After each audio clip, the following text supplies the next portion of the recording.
financial audit as we just discussed. So I'll turn it over to Mr. Badger, CFO, to give us an explanation on current status of the audit. All right, thanks, Damon. Hey, And, Damon. Yes, Damon. yes. Since we just went on YouTube Live, I would just before Byron gets started, I would let those who are joining via YouTube Live just confirm for them that the only action that the committee has taken before the live stream started was just the approval of the minutes. Sure. I got a few echoes going on right now.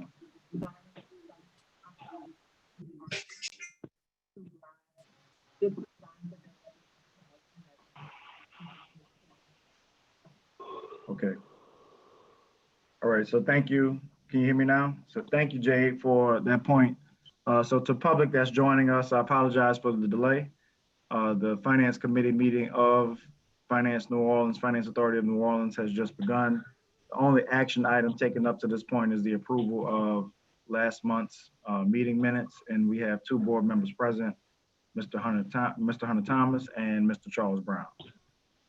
So at this moment, we are continuing through with the agenda, and we are on item B under new business, which is the status update of our financial audit. So I'd like to turn it over to Mr. Byron Badger, CFO, to give us a status update on the financial audit. Great, thanks, Damon. Good afternoon, committee members. So in terms of the audit process is moving along as planned. As Damon mentioned last month, I mentioned that the auditors needed to request a 30-day extension due to the start delays around as it relates to COVID and just challenges around this new work environment that they had to be in, and a collaboration with Bruno and Turvalon, who's also co-auditing our financials. So that 30-day request was made, and the state legislative auditor actually granted a 90-day extension instead of the 30 days we asked for. And they seem to be doing that across the board for everybody, just a flat 90-day extension. At this time, we have that additional time, but I don't see the need to utilize it. I still expect to be on the same course that we did from last month. So right now, I expect the draft to be completed at the end of the month, and for review and possible finalization into maybe the first week of August. So I'll provide the board and committees with timely updates if there's any changes or any material issues or any red flags that come about before then. But right now, in terms of getting the audit completed and submitted, we're looking at the first week of August. And just a reminder, we do have 90 days, but we'll probably won't be utilizing that. Any questions, comments? None here. All right. All right, thank you, Mr. Badger.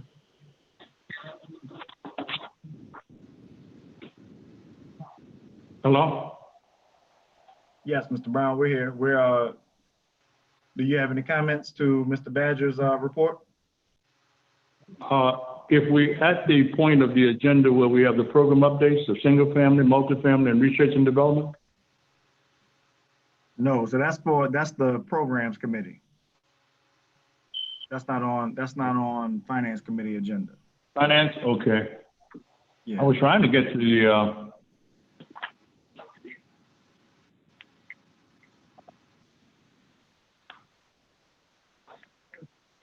So unless you have any comments from Mr. Badger, we'll move on to the next section, which is actually the market update and financial status report. So Mr. Badger, Okay. I'll turn it back over to you to give us an update on our financial status.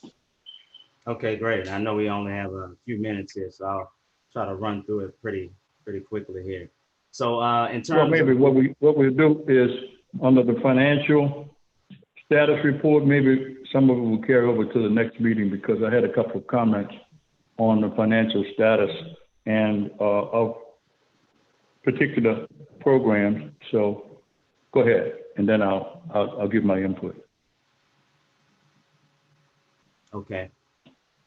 So in terms of the overall market, we're continuing to see a lot of volatility over the past month. We're seeing the gradual opening of state economies, followed by increased COVID cases. That's caused a lot of these state economies to put a pause on the openings or reverse their openings. So with that, it's just a lot of volatility given the markets kind of following the COVID news.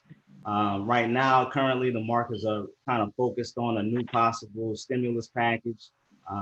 As you may or may not be aware, there was a package that was approved in the House and it was waiting to kind of stalled currently. And I think this afternoon, they're going to restart talks and negotiations on that new stimulus package.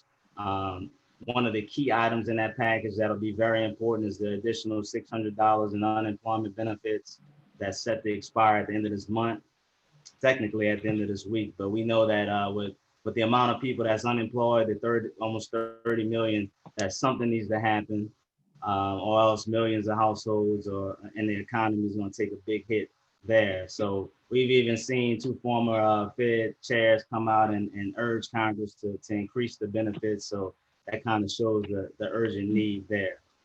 Overall, in the markets, rates continue to be at all-time lows, driven by just the Feds continuing to purchase various assets.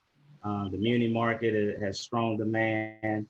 The relative value averages are within range. The mortgage rates are at historical lows. We've actually seen the mortgage rate drop below 3% for the first time on record. And so with that, there's a lot of refinance applications. There's a heightened amount, roughly 107% from last year. Surprisingly, we're seeing forbearance requests fall to the lowest level in 2 months, despite the increase. So that's a move in the right direction. On a local side, we're seeing the unemployment rate. It actually declined from April to May, but it's still elevated and it's still above the national average. I reported last month it was around 19%, and I think it dropped maybe 1 or 2 percentage points. So there's still a lot of unemployed individuals here in the Orleans Parish area. We're roughly seeing the existing unemployment claims number. It declined slightly week over week, which is another good sign. But once again, there's still a lot of existing unemployment claims out there. So that covers the market. I'll quickly jump to the financial status report. And so if you turn to page one provides kind of a comprehensive snapshot of our actual year-to-date revenues to our year-to-date budgeted revenues and expenses. And so what you'll see is as of May, our year-to-date revenues are at $59,000 to a budget of $87,000. And then on the expense side, we're favorable to budget, coming in at $570,000, which is $219,000 less than what we budgeted.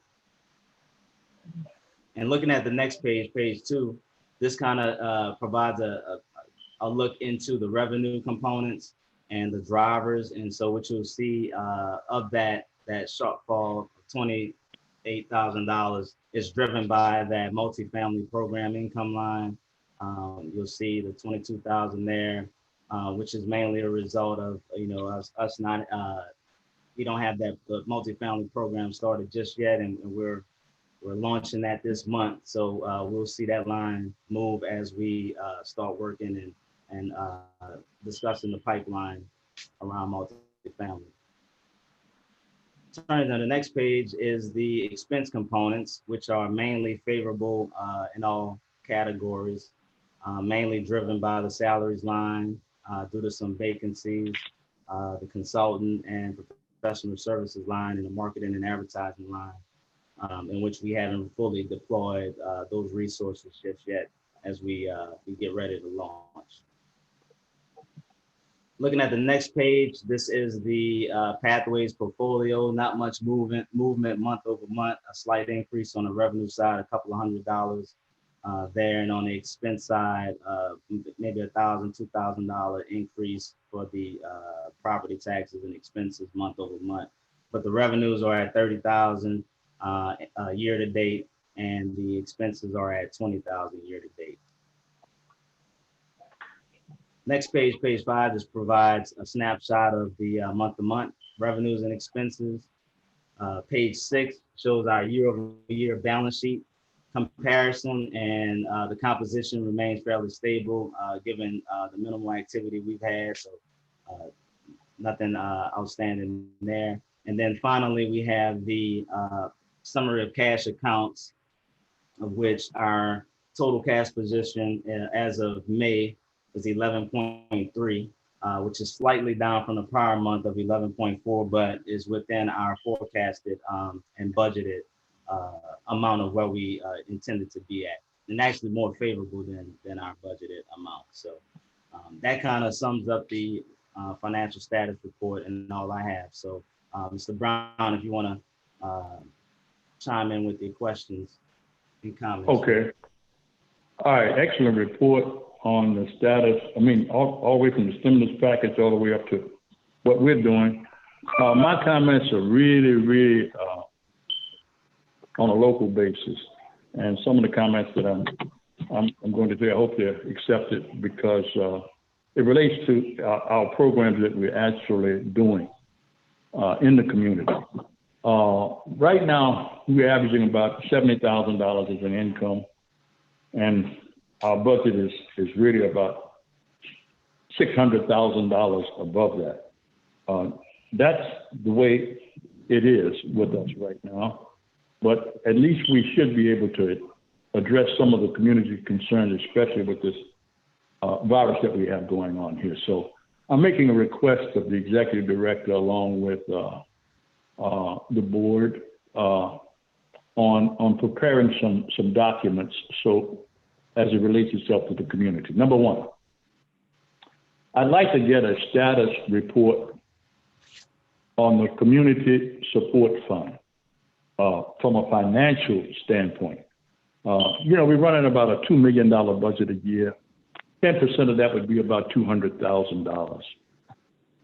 The grant program extends a $500 grant and $75,000 grant for utilities. Right now, we're 5 months into the virus, and right now, based upon what I'm able to see, we've only spent $1,600 into the community.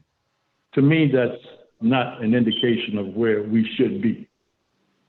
Even if we were to expend $200,000, that would only take care of 40 grants.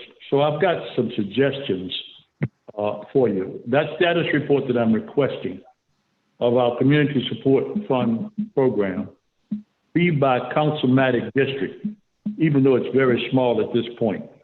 I want to mention that, I should mention to you that the information that I'm getting from community members that I've referred to the program, that it is not a very user-friendly grant program. I didn't understand that to be the case when I looked at the brochure. The brochure reflected that only a person needs to do is to show that they were unemployed or that they had a decrease in income during this period of 5 months. So I know that more than 3 people experienced that, because we've only lent out $1,600 at this point. So number 2, I'm making another request. My second request is that each graduate of the home buyer training program be sent this community support brochure to keep them interested in home ownership, because that's our thrust. And if we lose communication with those people that have completed the home buyer training program, then we've lost the people that we need to communicate with most. And that's where they are. 6 months ago, I had recommended that we have a list of all of the graduates of the 10+ home buyer training programs that we have. So my request is that each of the graduates of those programs be sent our community support program application, and that they be encouraged, not just to send it to them, that they be followed up, encouraged that they apply for the $500 grant. Okay? Now, to do that, we need, on that report that I'm requesting, the names, addresses, phone numbers, and email addresses of those people. Now, that might not be a staff activity, that might be to our marketing consultants, because I see we're spending a nice sum of money on our marketing and research contractors that we're using. That's something that they could develop for us and have at our very next meeting. The name, address, phone numbers, and email addresses of all of the graduates from the home buyer training program and those individuals that can take advantage of our program. Something you said just a minute ago, Byron, that was very interesting, and that is it is an ideal market for home ownership. The interest rates are at an all-time low, and based upon what I'm seeing, it's an area that we should be taking advantage of. So those are the two recommendations that I had for us relative to finance. I have a recommendation for our program committee, if they would at least hear it. But those two items I'm asking for, the two requests that I'm making, and I'm hoping that they be accepted.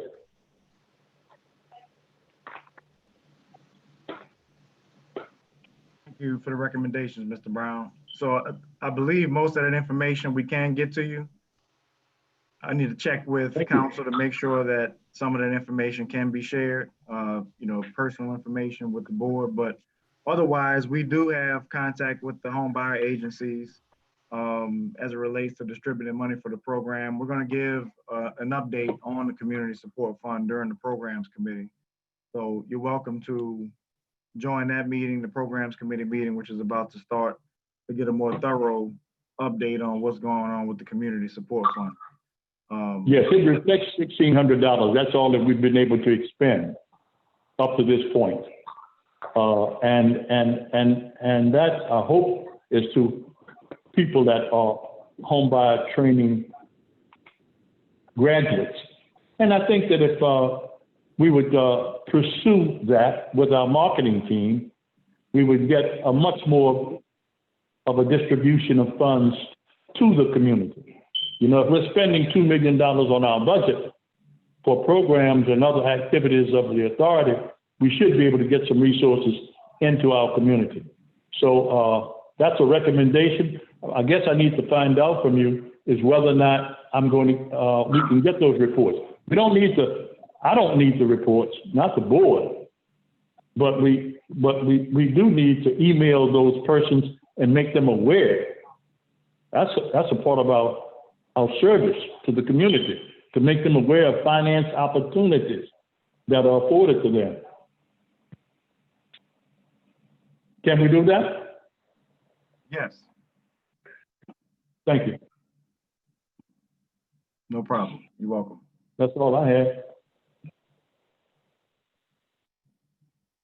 Okay, well, unless there are any more comments for Mr. Badger or the Ms. Brown, who's also on the phone, then that actually completes our agenda and we're able to close the meeting. So we would need either Mr. Brown or Mr. Thomas to ask for adjournment of the meeting and the other to approve, and then we can end the meeting and start the programs committee meeting. Absolutely. Is there anything else you wanted to add, Mr. Brown? No, nothing to add, Mr. Hunter. Okay. Uh-huh. Well, I move to adjourn the meeting. Second, not debatable. Okay, well, I see Mr. Wooten just joined. Hey, Wade, you're on mute. Sorry about that. How are y'all? Nope, good, no problem. I'm sorry I'm we running a little bit late. No, no problem. We actually just adjourned the finance committee meeting and we're preparing to start the programs committee meeting. Oh, okay. So you need me to drop off? You're welcome to stay for the programs committee meeting, but otherwise we're Okay. I'll drop off. we're That's gonna fine. we're gonna hang up and then restart. Okay. Take care. I'll see you All right. later. See y'all guys in an hour. All right, thank y'all. No problem.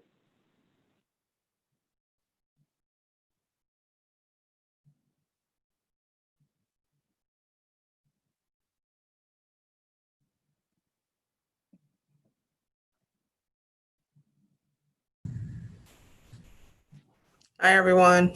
Hey, Giselle, how are you? Good. How y'all doing? Doing well, thank you. Good day, Giselle. Good. Hey, Giselle, how you doing? I'm good. How you doing, B? I'm good. Good.